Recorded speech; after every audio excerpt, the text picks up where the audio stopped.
soft-spoken. When this case occurs, she was just 18 years old.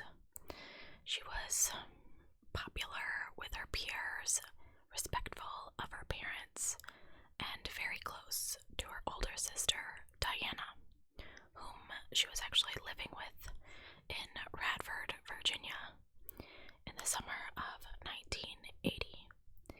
We're going back today.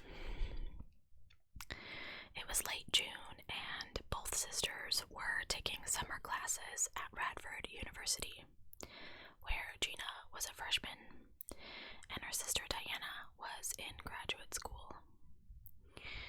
Gina loved to dance, and she was quite athletic, at least according to her friends and family. She may have liked the occasional glass of wine, but who doesn't? But she did not smoke or use any drugs. In short, she was really just a very happy person. She was certainly not the type to simply disappear. Now, some background. When Gina was a very tiny girl, I couldn't find out exactly when, but she was seriously burned. She had scars on her right side from her upper arm to her thigh. She was very self-conscious about these scars, and while she was friendly and outgoing, her self-consciousness really kind of held her back from becoming physically intimate with someone. Her sister said that she was extremely concerned about how these scars would affect a man's feeling towards her, and that made me really sad. And it said that she could not have handled the emotional stress of a physical relationship with somebody, and she just never even tried to put herself in that situation. In addition, Gina had some concerns about whether or not she could become pregnant, but how a pregnancy would affect her skin grafts, because they don't have the elasticity of normal skin, at least back in the 1980s. Excuse me. So, Gina had just finished her summer midterms, and she was in a really great mood. And she wanted to go out dancing, but Diana was just too tired. So, Diana lent her sister her brown Chevrolet and watched as she got in the car to drive away. Gina was 5 foot tall, so she really had to move the seat forward as far as it would go so she could reach the pedals, which made me think of my mom, who also has to do that and sit on a pillow. Anyway, Gina headed out to the Marriott in Blacksburg, Virginia for a night of music and dancing. It was about 10 p.m. on Saturday, June 28th, 1980, and this would be the last time that Diana would see Gina. Now, we're going to go into the men of this case. Stephen Epperly and his friend Bill King had known each other since they were children, and they were part of a group of people that included Gina Hall that met up at the Marriott that Saturday night. Although Stephen or Bill did not know Gina before this, they were just having a good time, and they met up with some like people, and they were dancing and enjoying the night. So Bill, his mother and stepfather had a house on the lake nearby, and they had stopped there earlier to check on things at the request of Bill's parents. Stephen and Gina hit it off pretty well at the Marriott. They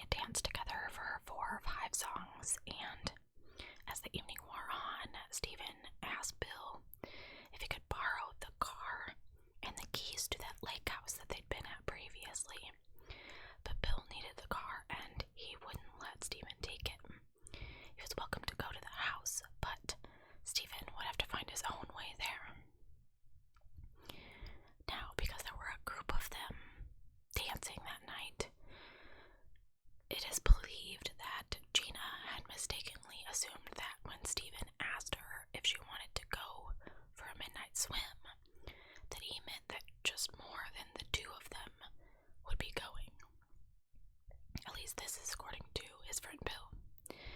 He said she seemed confused as to which car was going and what car was going where. He said, I think when she came out, she thought maybe there would be more people going. But it was just Stephen and her. Several hours later, Bill and another woman decide that they're going to go to the house for a swim. When they get there, they see Gina's brown Chevy, really her sister Diana's brown Chevy, in the driveway, but there were no lights on in the house. They didn't want to surprise the other couple, so when they entered, they kind of slammed some doors sort of loud and turned on the kitchen light, hopefully giving Stephen and Gina, if they needed it, time to compose themselves per se. In fact, Stephen even called out, "Bill, is that you?" Bill replied that it was, and that he and his date were going swimming. Stephen said, well, she's got to be getting back, and kind of indicated that they were leaving. The woman that was with Bill, I never got her name, and it's not really relevant. She saw Stephen standing there without his shirt, and he was drying himself off with a towel like he had just gotten out of the shower. But neither Bill nor this woman saw or heard Gina that night, after they left the Marriott, of course. Around 7 in the morning on Sunday, a patrol car spotted the brown Chevy parked near a railroad trestle that crosses a river outside of Radford, and the trunk was open. Now, because this was a pretty popular fishing site, the officer really didn't suspect anything, but when he drove by almost 18 hours later and the vehicle was still in the same spot, he decided to run the plates. The car was registered to Gina Hall and had not been reported stolen. Shortly after the deputy came across this abandoned Chevy, Stephen returned to the lake house, and Bill was outside playing with his son. Stephen asked if he could go inside for a drink. Bill later told authorities that he thought that his friend had remained inside for an unusually long time. And when he kind of remarked about it, Stephen basically just shrugged it off. Later that Sunday evening, Diana, concerned for her sister, calls a couple of friends, and they go out looking for Gina. And they find the car exactly where this deputy had seen it, and they call the police. Friends who found the car thought it was especially strange because the seat had been pushed back all the way, and Diana recalled Gina pulling it up all the way. The media took hold of the story of the missing co-ed, and by midweek, it reached Bill King and Stephen Epperly. King went to where Stephen was working and advised him to go to the police to report his encounter with Gina, but Stephen said, I don't have anything to hide. But of course, he did. So he asked Bill, who, obviously, Bill knew he had been with Gina that night. He kind of was non-committal about his intention to go to the police. But he just kind of asked Bill why he thought he should do that. And Bill was like, no, go to them and tell them exactly what happened. So they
asleep and never saw her again. As the days go by, Stephen and Bill are kind of chit-chatting and discussing a little bit more about Gina, and at one point, Bill just straight up asks Stephen if he killed her. And Stephen says, "Bill, I don't know anything about it. We'll just have to wait and see." Now at this point, the Radford police get a warrant to examine the lake house more thoroughly, and they discover some stuff. They find bloodstains on the driveway, on a walkway leading to the lake, and inside the home. The interior of this house had been meticulously cleaned, which I find really strange. How did he find time to do this? But not sufficiently enough to escape the criminalists who scoured the scene. They found blood and hair on a golf shoe, blood on a dustpan, blood and hair in a casket on the refrigerator door. A large bloodstain, described as more than 1 foot across, was found in the living room, and it was bleached to a light pink color. Testimony later showed that there had not been bloodstains in the house in these locations before, which I find a little odd. How do they know that? Searchers looking for Gina uncovered a blue bloodstained towel near where the car had been found.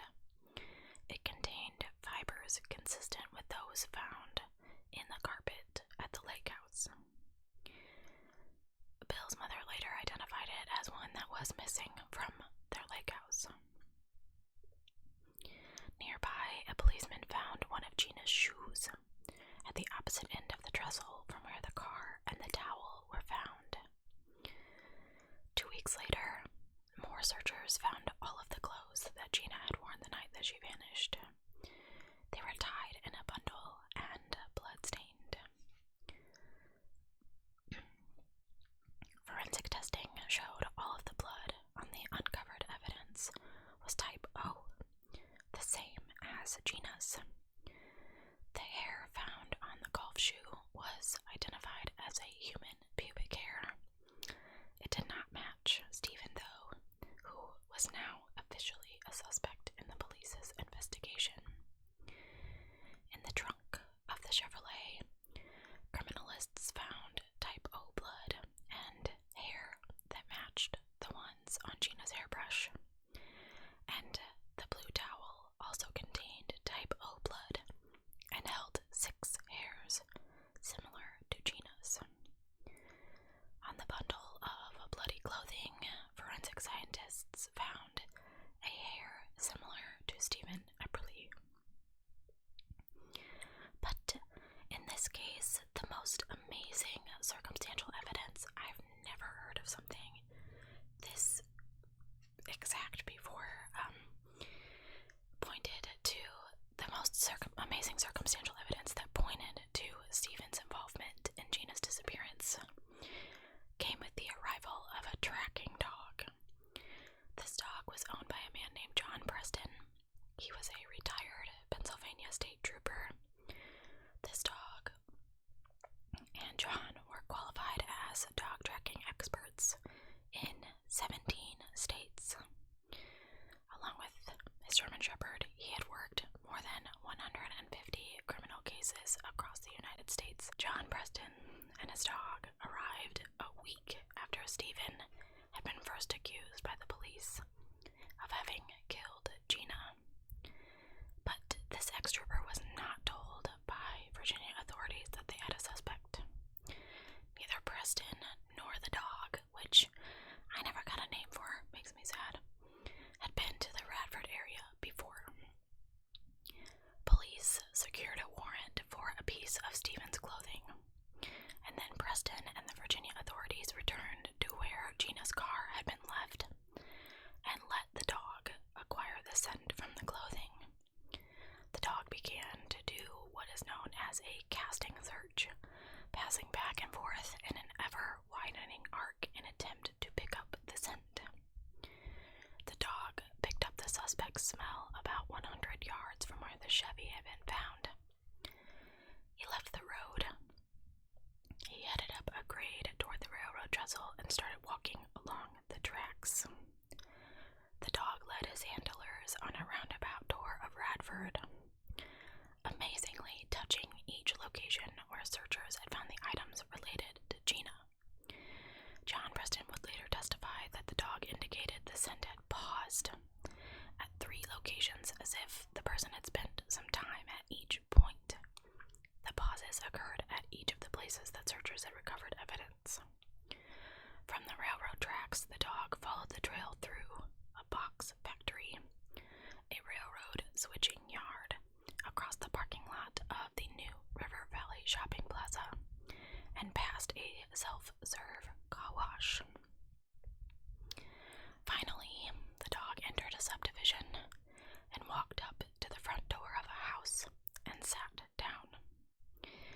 The dog stopped on the front porch of Stephen Epperly's home. The next day, the dog was once again given Stephen's scent and introduced to 6 blue towels, including the one that held Gina's scent. The dog immediately sat down in front of the blue towel that the searchers had recovered. That towel not only contained blood of the same type as the missing girl and carpet fibers from the found at the beach house, it also apparently contained a scent consistent with Stephen Epperly's clothing. Here is where I just can't, I could not believe this dog did this. Stephen Epperly was being interviewed by the Radford police at the station while John and the dog showed up. While the suspect was inside, the dog was scented on the blue towel. The dog poked around the parking lot, which contained several other cars. He stopped and sat outside of Stephen Epperly's driver's side car door. The dog then picks up the trail from the car into the police station. He comes directly to the door of the interrogation room where Stephen Epperly is sitting. I've never ever heard of that. That dog led you right to this person. That is amazing. After Radford police told Stephen about this, about what the dog had done, he put his head down on his arms and he just said over and over, "That's a dang good dog. That's a dang good dog." Stephen Epperly was indicted and tried for first-degree murder. Gina's body was never recovered, which required the state to prove both that she was dead and further that her death resulted in some kind of criminal act by Stephen Epperly. Furthermore, to sustain a conviction of first degree, the state had to demonstrate that Epperly had a specific intent to kill. The state of Virginia presented its case to the jury, pointing out Gina's sudden disappearance, evidence at the lake house of a violent struggle, the pains that the killer had made to hide the evidence by disposing of her clothing and bloodstained towels, Stephen Epperly's discussions with his friends, the unimpeachable evidence of the tracking dog. These circumstances, taken together, indicated, in the state's view, Gina Hall had been murdered, and that Stephen Epperly had done it. The jury agreed and convicted him of first-degree murder. On appeal, the verdict and the life sentence were affirmed. Now, sometimes you guys ask me, where did you come up with this case? Where did you find it? I've never heard of it. I'm constantly scouring news sites and things like that, looking for cases that I think you guys and myself would be interested in. In the search for cases, I found the next article that I'm going to read to you, which is about Gina Hall. This is a recent article that I found, and when I found it, I was like, oh no, we gotta learn about this one because I gotta know what happened. So, in this article, it reads like this. It's been 40 years since Gina Renee Hall was murdered in Pulaski County. Her murderer, Steve Epperly, was convicted, but a body was never found. Within the last few months, Gina's older sister, Diana Hall Bodmer, with the help of a forensic anthropologist out of Tennessee, has found some of Gina's DNA and remains. In 2016, Diana said a farmer's grandson reported to the Bradford police that his family had held a secret since 1980. He said his grandfather had witnessed what he believed to be two men dismembering a body in Meadow Creek, and they were driving a white van, and that he believed the woman was Gina Hall. And that's what sparked her journey for Gina's body. She said that's where the miracles began, where the truth became unveiled.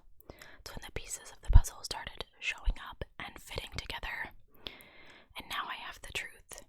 It's like if I need something or I need another piece of the puzzle, it comes. Now, despite a conviction for the murderer, her sister still wants closure, and that's why last year, a vigil for Gina brought Diana a new sense of hope. She was introduced to Dr. Arpad Voss, a forensic anthropologist who had invented an instrument to detect DNA buried beneath the surface. Since then, Gina's remains have been discovered in 8 locations throughout the New River Valley using this device. What we do is we take each of those locations and start zeroing in by miles. I would just pull over and let him get out and scan until he narrowed in right to feet of the very location. They have found Gina's DNA on the top of Draper Mountain, at the lake house on Clayster Lake, along Meadow Creek, and they found one of Gina's bones at Epperle's former hunting grounds.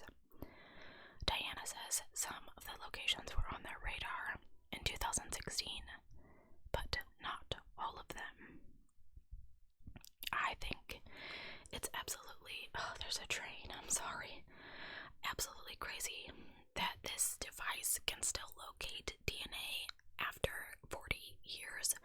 That's crazy to me that it can still do that. I wonder if it has to be like a large amount of DNA.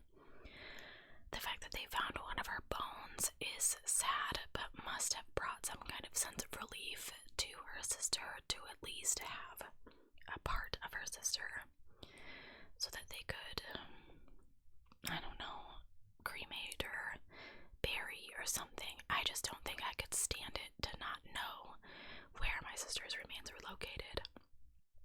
And I think that would be horrifying. So I've never ever heard of a tracking dog being that specific, and way to go, little dude, for doing that right to the police interrogation room. Absolutely crazy, and I was just flabbergasted by it. I know that we've, heard of tracking dogs catching a scent before, but to me, nothing that specific that I can recall, but I can't recall everything I've ever read, so.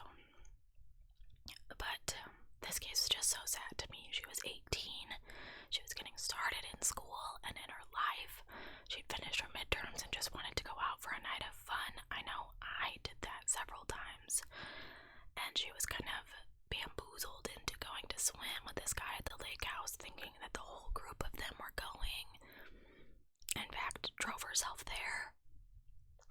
I really think that she told him that she wouldn't sleep with him, and he got mad and killed her. And that really kind of makes me want to hit him in the face. I did not look up to see if he's still living, just because it didn't really matter to me. That sounds really callous, but either way, he spent the rest of his life in prison, as he should have. I mean, what kind of rude, arrogant jerk just kills a girl because she says she won't sleep with him? Like, be an understanding dude and be like, okay, and just let her take you home. Like, you're a creep. Anyway, I know that we have heard of much more disturbing crimes and things committed than this, but this was particularly horrifying for me because she was 18. I don't know. The fact that they found her DNA in so many places means that he really did something really bad to her.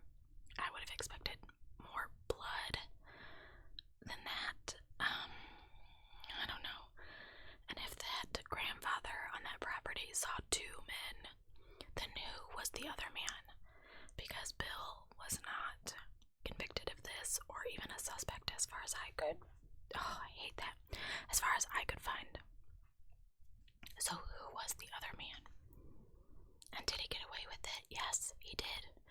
Did he live the rest of his life? I mean, it's only 40 years, but who knows? With this terrible secret, or was he just so not callous, and he just did not care? I think we need to use that DNA tracking device in many other cases that we have even just done on this channel. I can think of so many cases where that would help. Anyway, thank you guys so much for watching. I will catch you later on this week